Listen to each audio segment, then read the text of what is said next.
Древен Рим. Столетията след основаването на Рим през 8 век преди Христа се създаде условия за възникване на нова цивилизация. Градът се разрасна в огромна държава, която оказала влияние върху историческото развитие на Европа, Северна Африка, Мала Азия и Близкия изток. Подобно на повечето древни народи, и римляните били политеисти. Много от техните божества – Юпитер, Юнона, Нептун, Диана, Марс – се различавали от гръцките само по имена. Римляните използвали широко постиженията на други народи и самите те създали богато културно наследство. Царски период 753 година преди Христа. Според легендата, Рим бил основан от Ромул в областта Латиум на хълма Палатин. Когато станал цар, Ромул създал закони и следял за изпълнението им. От края на 7 век до 509 година преди Христа градът бил управляван от етруски царе. Етруските изградили висока цивилизация и предали част от своите знания и вярвания на латините и римляните. Република. 509 година преди Христа римските граждани прогонили тираничния цар Тарквин Горди, с което бил сложен край на царския период. Настъпило времето на Римската република. Само свободните мъже, патрици и плебеи, обединени в събрания, гласували законите и избирали магистрати. Но плебеите трябвало да водят двувековни борби за правото да ползват държавна земя, да бъдат избирани на държавни длъжности и магистратури и за отмяна на дълговото робство. През 494 година преди Христа е била създадена магистратурата на плебейските трибуни, които имали право на вето върху решения, насочени срещу интересите на плебеите. През 451 година преди Христа действащото обичайно право било записано върху 12 таблици, които били поставени на видно място. През 5-2 век преди Христа римските легиони завладели обширна територия в Средиземноморието. Рим станал най-голямата държава в света. Основен негов съперник за контрола на средиземноморските търговски пътища бил Картаген. Между тях се водили 3 пунически войни. Започнала романизация на провинциите. Създадени били много градове по образец на Рим. През 148 година преди Христа Македония станала първата римска провинция на Балканите.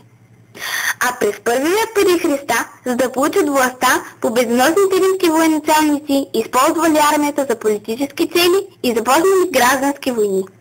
В началото на века римският военачалник Сула обсъдил с легионите си Рим и сенатът бил принуден да го обяви за диктатор за неограничено време.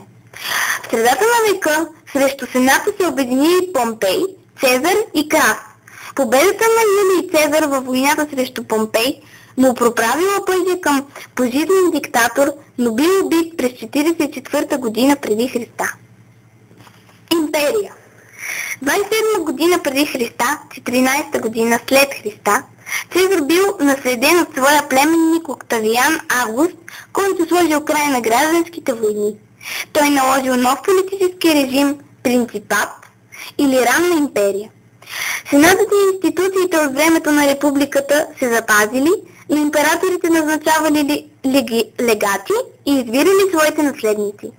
При император Август провинциите живеели в мир и в стопански подем, а римската култура изживяла златен век.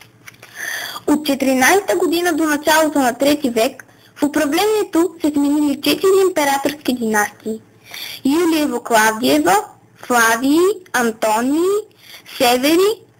След убийството на последния император от династията на Северите, властта преминала в ръцете на Максимин Тракиец 235-238 година. Първи век. Началото на 2 век. На